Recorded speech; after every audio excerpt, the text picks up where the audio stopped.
Hello everyone, you're listening to the Fantasy Football Uptick. Today is August 19th, and we are going to be talking about what we've learned about the NFL up to this point. Before we go too far into this topic, and I ruin the little credibility that I do have, let me just say that I do understand that preseason needs to be taken with a grain of salt.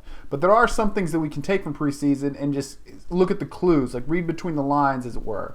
And it's going to raise certain players' stock, and it's going to lower certain players' stock, being that they kind of interact with each other. So my first group is Marlon Mack and Hines. So Nyheim Hines, Marlon Mack, we kind of thought that they were going to be rotating with each other, similar to what they did last year. But what it looked like in the first preseason, or the second preseason game, was that Marlon Mack is kind of the feature back there. He played the first three drives completely, all the way past the first quarter, and even in third and short, third and long, Marlon Mack was on the field. The only time Marlon Mack came off the field was when they went to 5 receiver sets, and that's when Hines came on the field.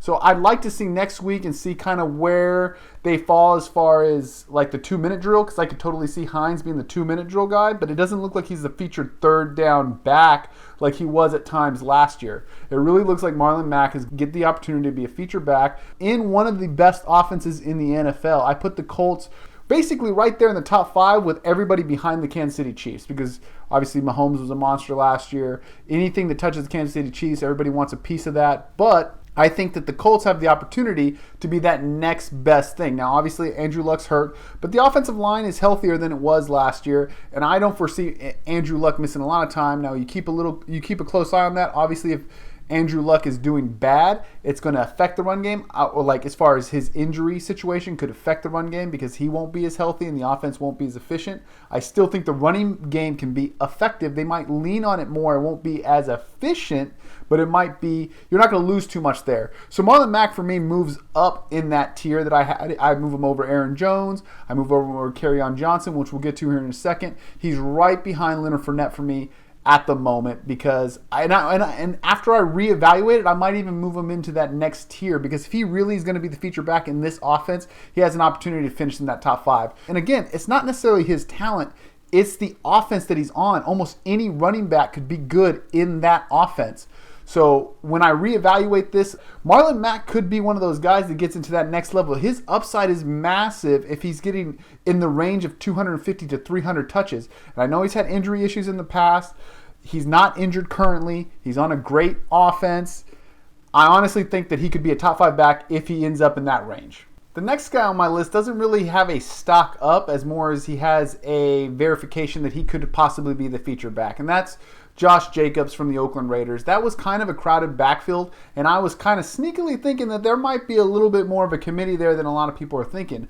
Obviously, Josh Jacobs wasn't the feature back in Alabama, so being that he wasn't a feature back in college, I was kind of hesitant with the idea that he would just transition and be a feature back in the NFL, but it looks like that's going to be the case. And granted, he has the body type to do so and the skill set, so it's not a huge surprise, but it's just something that I was keeping my eye on. And after that second preseason game, it looked like, DeAndre Washington, Jalen Richard, and Doug Martin were all well behind Josh Jacobs on that offense, and it looks like they're going to try to make Josh Jacobs the feature back. Next guy up on my list for a stock up is going to be James Conner. And honestly, James Conner, everybody already kind of thought he was going to be good, but there was talk coming out of Pittsburgh that maybe he would be splitting time with Samuels.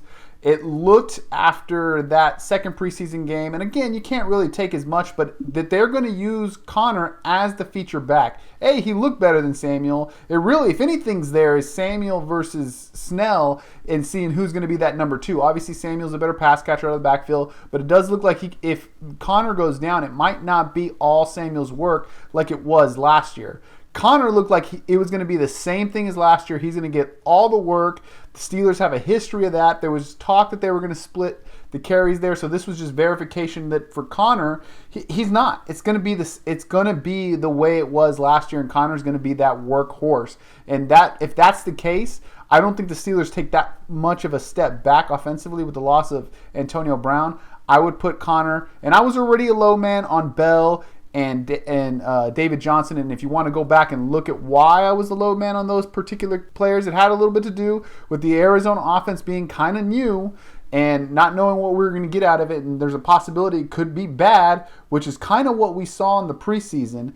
And then there was obviously Le'Veon Bell was out an entire year. He's going to a new offense. There's a lot of question marks with Le'Veon Bell. James Conner, I'm going to move him over those two individuals at this point where he was behind those guys in my original rankings based off of what I saw in preseason. And again, it was so close. They were in the same tier. I'm just moving him up within the same tier. He was already in my tier 2 group. He just happens to go up inside that tier 2 group. I think he was also behind Todd Gurley. He'll be moving over Todd Gurley as well, just because there's still question marks surrounding Todd Gurley.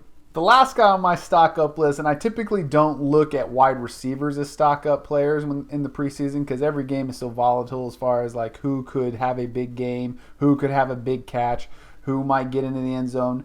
Really, you kind of have to see that stuff over a year's time and hear the coaches talk and look at the depth charts, see where the talent stacks up in the system. Whereas running back's a little bit easier. It's like if you're with the first team offense for a long period of time, we're just looking strictly at opportunity. But there was one wide receiver that caught my eye, and I must admit, I got a little bit of a man crush on this guy. As a Cowboys fan, I know he's on the Buffalo Bills now, but I'm talking about Cole Beasley, because Cole Beasley is about to lead the Buffalo Bills in receptions. Out of the 9 passes that Josh Allen threw, Cole Beasley caught 5 of them. This is not going to be a guy that's going to, win you your league as far as like being your best receiver in your team. But if you're in some of these deeper leagues, this is going to be a guy that's, like I said, he's going to be the best receiver on the Buffalo Bills. I know John Brown's getting a lot of hype right now, and maybe that's well deserved because John Brown has the talent to be very good. He's a guy that gets injured a lot, but this is going to be a guy who can be consistent for you in these deeper leagues. Cole Beasley, he had, again, 5 of the 9 completions that Josh Allen threw in the preseason too. Like, this is the guy that Josh Allen was looking for. So he's going to be one of those point PPR guys, those half-point PPR guys. He's going to be a safe guy that you can get, somewhere in the 50 to 70 yards every single game. And if you can get that, he can approach 1,000 yards receiving for you this year. And the reason that he's on this list is not because I'm telling you, draft him high. He's going undrafted. If you've already done your draft, he's sitting in free agency.